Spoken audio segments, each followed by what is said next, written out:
Hi, so wala talagang katapusan sa paggawa ng salad.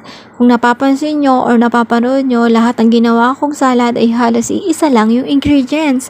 Pero magkaiba naman yung sauce nila. Gumawa nga pala ako ng macaroni salad with cucumber, black olive, and green onion. Syempre, gumawa na rin ako ng sauce. Yung ginawa kong sauce, pinagsama ko yung ranch dressing, sun-dried tomato pesto, dried tomato, and lemon. Minix ko lang sila lahat, saka ko ilalagay dito sa ginawa kong macaroni salad. And then, pagkalagay natin, pwede na natin siyang i-mix ulit and ready to eat na.